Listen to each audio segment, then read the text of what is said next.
Hello, I'm Chelsea Powery with Castanet News, and welcome to our Meet the Candidates series for the Penticton-Summerland riding. I'm here with Tracy St Claire, who is running unaffiliated. Tracy, thank you so much for taking the time. Thank you for taking the time with us. Fantastic. Well, I'd love to start off with just a little, 15, 20 seconds for anyone who doesn't know you. Who is Tracy St Claire? Who's Tracy St Claire? Tracy St Claire, unaffiliated candidate for MLA in Penticton-Summerland Naramata riding.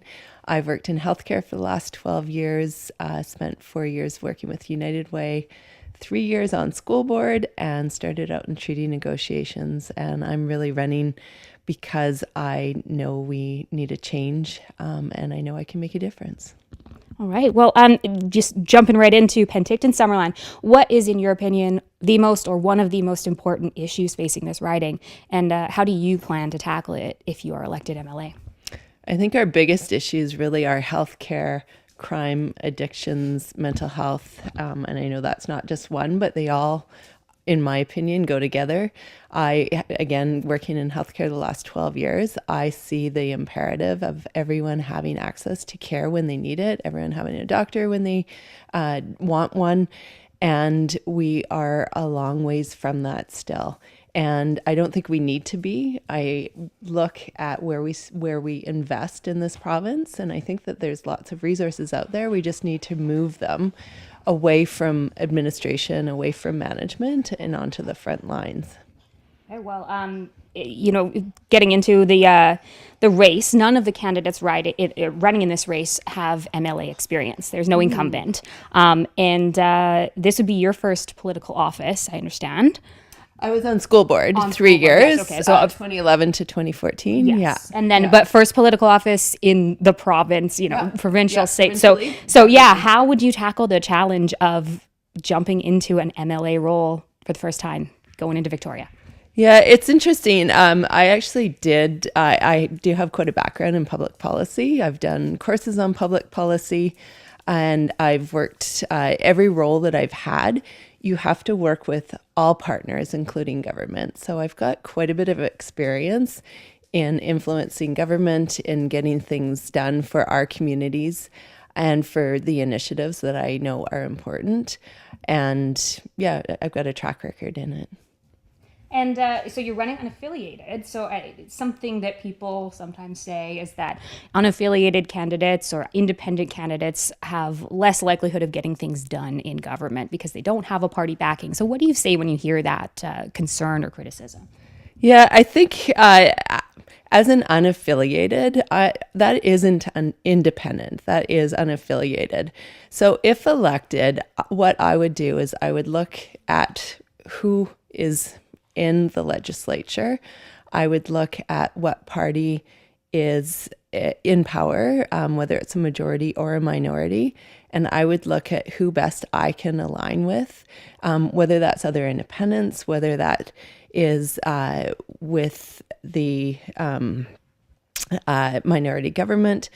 I would be looking to align with those that think alike and who I'm able to work with to get things done for our region. Right. And just for our viewers who may have noticed that we do have a dog in the room. Her name is Bryn. And Bryn is 4 years old.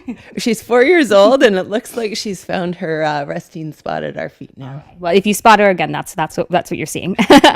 So you stated before that when the BC United Party, which you were previously affiliated with, folded its campaign, you had interest in running with the Conservative Party had that been an option to you. So does that ostensibly mean that you sort of align your political views with that kind of conservative, capital C, Conservative Party's ideas for the most part? I think I describe my leanings as centrist right. I believe in fiscal accountability, but social responsibility. And so when the BC United Party folded, there was an announcement, an agreement between the party leaders that they were going to go riding by riding, and where there were two incumbent candidates in ridings, that they were going to look at choosing the best candidate. And in that vein, I did have 30 local business leaders and professionals, doctors, dentists, write letters on my behalf, with their case as to why I would be the best candidate. That process never happened for the Okanagan. I don't know that any of us did get a response back from the Conservative Party when we put in our application. So and I heard in the meantime from so many voters who said, if you don't run, I don't think I'm going to vote. I don't know where to put my vote. I don't want the NDP to be in. I can't support this specific BC Conservative candidate. And will you please run? So that was kind of the backdrop as to why I stayed in it. And more than anything, nothing changed for me. I got into this to make change. I got into this because I can see where we can make a difference in healthcare and in other parts of provincial jurisdiction. And I'm still fired up to do that. So in that vein, I guess if we don't know yet whether this is going to be a majority or a minority, whatever kind of government gets formed after this election, would voters anticipate you voting alongside the Conservative Party for the most part? I would be voting with the party or the group of, keep in mind there's 40 independents that are running, and there's a good chance that there will be a number of them who are elected. And we've seen instances, say with the Green Party, with the NDP, holding a real balance of power. So I think what I would be looking at, I'd be looking at the landscape post-election. I would be looking at how to make the best deal for our region. And I would not be looking to align with the NDP, but I think there are different scenarios that could play out, including working with other independents and definitely the BC Conservative Party. So a couple of local issues here. We've seen a lot of public backlash to the recently approved Garnet Valley gravel pit mine in Summerland. A lot of people are feeling that the government should walk back that approval. Where do you stand on that, and how do you propose, should you be elected, how would you work to alleviate some of those concerns from the people? Mm-hmm. To me, the Garnet Valley gravel pit mine is very similar to other behaviors that I've witnessed in healthcare, and that is that we've got a government making Victoria-based decisions for local communities. So when it comes to the gravel pit, I've already stated that I would work as hard as I could to get it reversed.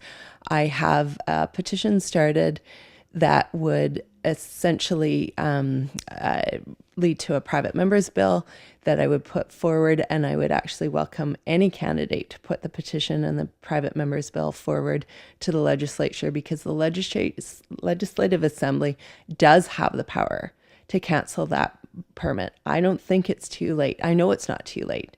They've made sweeping decisions over many other issues in the province, including canceling all new jade mines in the Northwest, and that was done overnight. So there's no reason that they can't cancel one permit in Garnet Valley.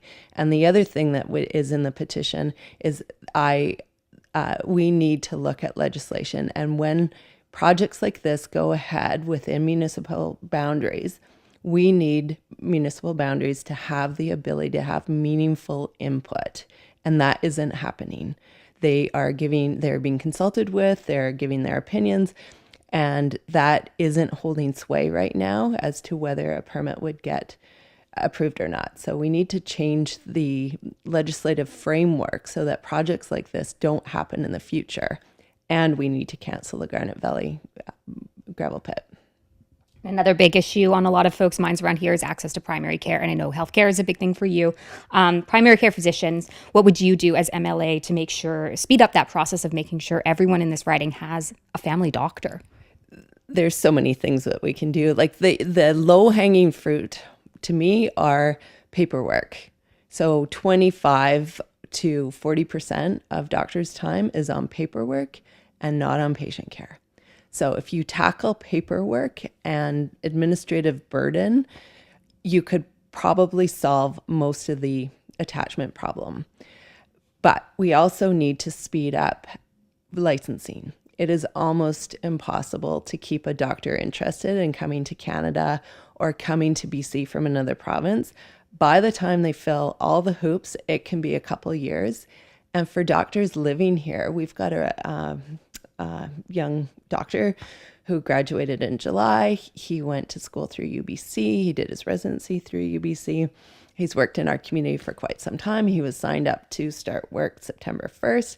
His licensing did not come through. Not only did it not come through, the answer back from the college was, we'll let you know on September 17th your timeline for getting approved.